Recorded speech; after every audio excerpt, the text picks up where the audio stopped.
The Honourable Joe Goodhue. Mr Speaker, well, I rise today, and whilst I'd like to spend a bit of time on the previous member's address and how wrong he is, let's just leave it at that, because today I do want to concentrate on social investment. Social investment is a hallmark of this government, and actually social investment is tough, but it's the best approach, because what we are currently doing is working out how we can deliver through programs that work, a much brighter future, in particular for New Zealand's most vulnerable.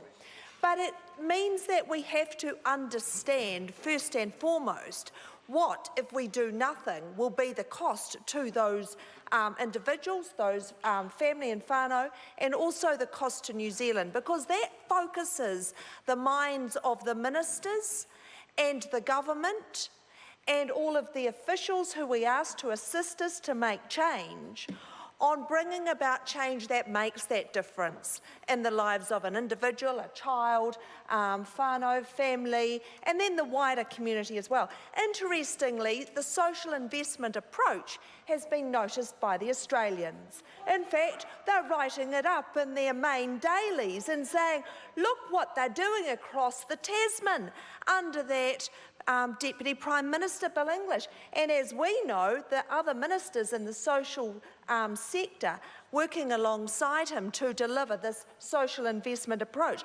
They say that imitation is the sincerest form of flattery. Well, the Aussies are at it again. They think they might do exactly what we are doing. And I wish them all the best, because it is truly the way to make a difference in the lives of those New Zealanders. Let me actually talk a little bit about a couple of examples. So there's examples happening, as has been mentioned by our Minister of Education, around the investment in school property that allows a framework, a space where children can be well educated. Some of that has come to my electorate, and I acknowledge that.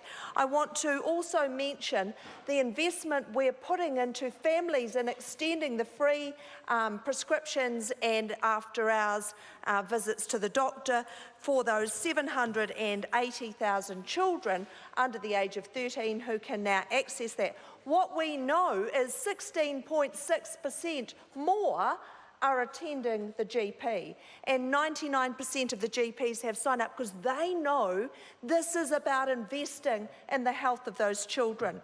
And the other example I want to briefly speak about is our new financial capability approach, and I want to do so because this has been a co-design process of more than 450 budget advisory services, their clients, the referral agencies, taking the time to say what we're currently doing is not working for the most vulnerable. We are just churning them through the system, spit them out the other end, and bring them back in the front end again and do it all over again.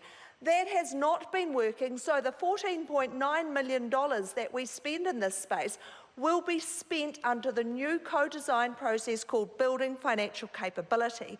This will mean that financial mentors and money mates will work in a way that the budget advisory services seem to have embraced to deliver much better outcomes and a much more certain future, financial future for those that are involved in this service. So we have 17 new providers around the country that have been offered contracts. 49 providers have received more funding, and for those who missed out on the funding, there is transitional money available for them so that their clients will be transitioned to the provider that is in their area. I want to assure the House and the people of New Zealand that we have required that the tenders address every region in the country, so there is courage everywhere.